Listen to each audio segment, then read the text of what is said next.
For as long as I can remember, I've been fascinated by books. When I discovered that the city library had a locked room where the rarest and most forbidden volumes were supposedly kept, my curiosity soared.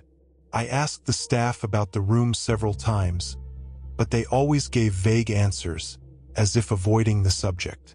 This only fueled my desire to know what was inside. On a cold night, I decided to stay at the library late. The librarian on duty left me to my own devices, knowing me well from my frequent visits.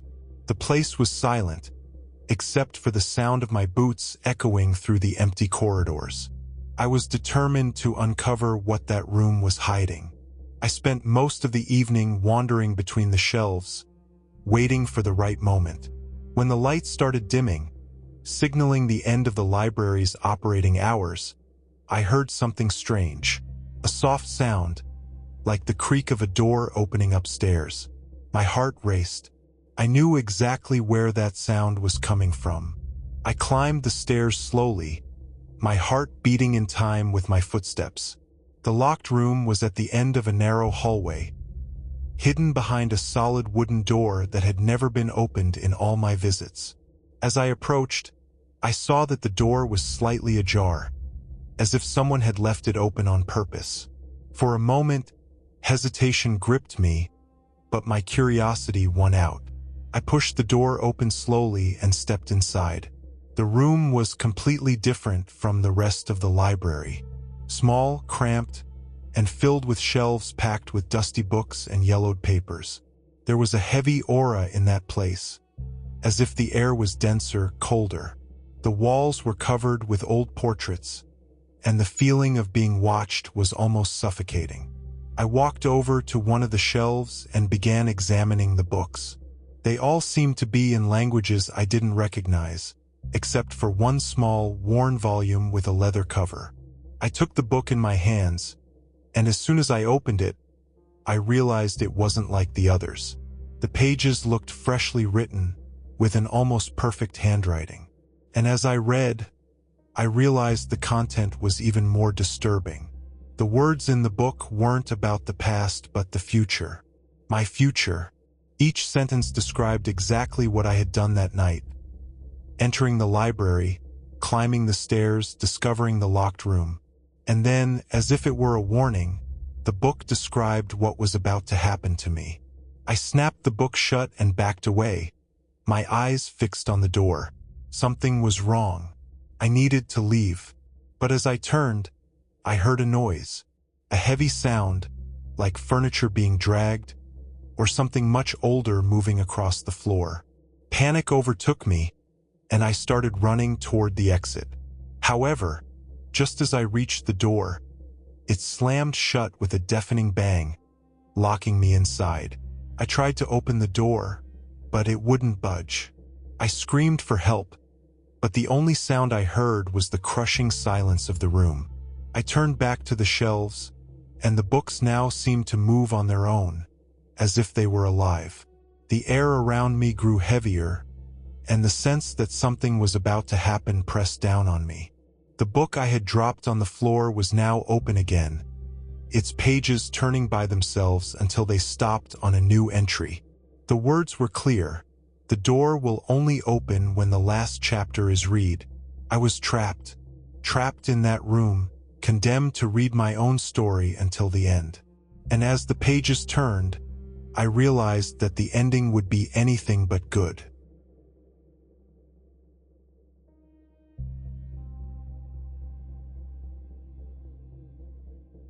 Working as a librarian for so many years has made me realize one thing.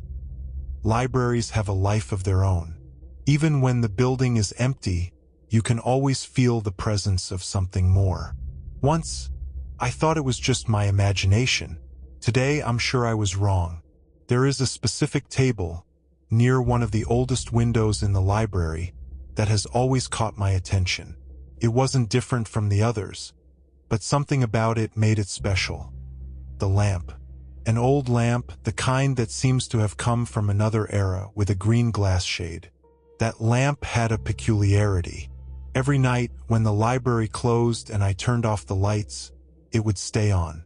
At first, I thought it was an electrical problem, but no matter how hard I tried to turn it off, it simply refused to go out. During the day, it behaved normally. Anyone who sat at the table could turn the lamp on and off without any issues. But as soon as night fell and silence took over the place, it would turn on by itself. I even replaced the bulb several times, but nothing changed. Every time the clock struck midnight, the green glow illuminated the table, as if it were waiting for someone. I asked the other librarians about it, but they all told me it had been like that for decades. No one seemed to care much. Most even thought it gave the place a certain charm, as if it were a tradition. But I knew there was more to it. I started investigating. I asked old visitors, researched the library records, and that's how I found out the story. Decades ago, in the 1950s, a student used that table every night. He was working on his thesis, something related to history or literature. I don't remember exactly. What I do know is that he spent night after night there, studying under the light of that lamp, until one day he was never seen again. They say he died tragically in an accident, but there was never much clarity about what happened. After his death, the lamp began to turn on by itself, as if waiting for him to come back to finish his work. At first, I thought it was just a legend, but the events of the past few months convinced me otherwise. One night, I decided to stay after hours. I waited for the library to empty and turned off all the lights. As usual, the lamp on the table turned on by itself, its soft glow illuminating the silence. But that night, something was different. I felt a strange chill in the air, and the sound of pages being turned made my spine tingle. I looked around, but there was no one. I was alone. I approached the table slowly, and that's when I saw it. An old notebook was open on the table, its yellowed pages filled with notes. I had never seen that notebook before, and I knew no one had left it there that day. The notes were detailed, as if someone were in the middle of deep research. And on the last page, there was a draft of a thesis, unfinished, without a conclusion. What scared me the most was the name at the top of the page. The name of the student. The same one who had died more than 50 years ago. At that moment, I felt a presence. Something invisible but undeniably real. I didn't hear voices, nor did I see anything move, but I knew he was there. Not to scare me, but to continue his unfinished work. I backed away from the table, trying to stay calm. I left the library without turning off the lamp. Somehow, I knew it needed to stay on. Since then, I've never tried to turn off that light again. And whenever I see someone sitting at that table, I wonder if they know that the lamp is there, lighting the way for someone who never had the chance to finish his story.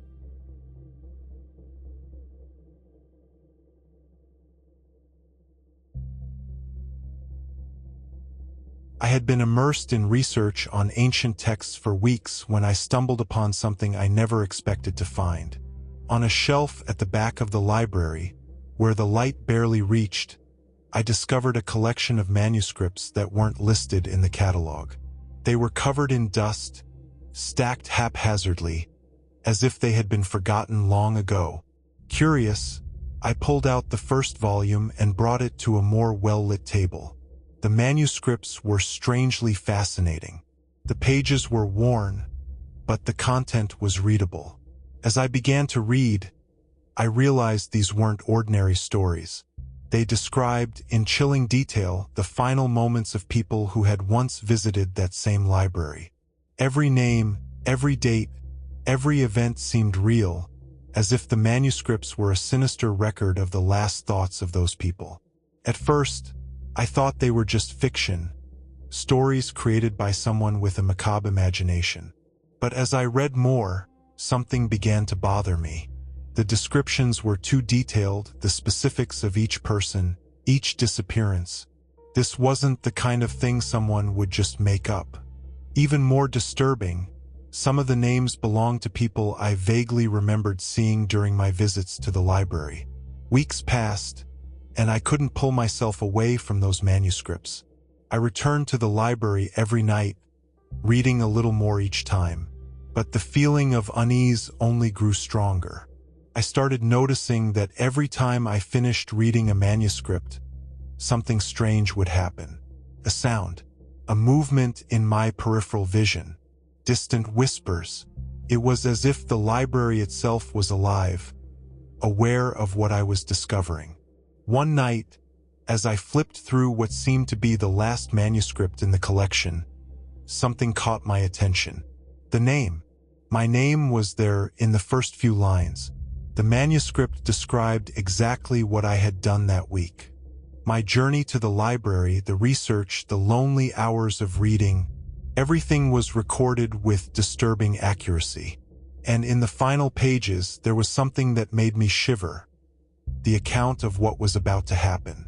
The words described a night when the library would be almost empty, and I would be the only person at the reading tables. As soon as I finished reading that manuscript, something would emerge from the darkness between the shelves and approach me, slowly.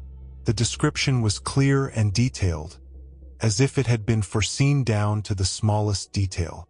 The air would grow heavier, and the lights would flicker. I would try to stand up, but it would be too late. I closed the manuscript so hard that my hands were trembling. I looked around, trying to convince myself that none of it was real, but the feeling that I was being watched was undeniable. The library was completely silent, except for the sound of the wind rattling the windows. I stood up slowly, trying not to make any noise, and began walking toward the exit. But before I could take a few more steps, I heard it. The sound.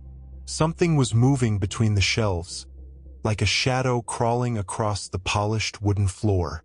I turned quickly, but saw nothing except the darkness. The manuscript was right. Everything was happening exactly as described.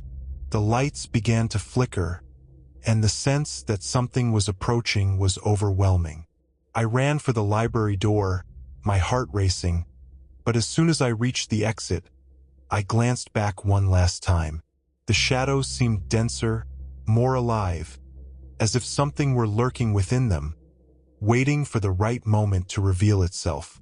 I left without looking back again.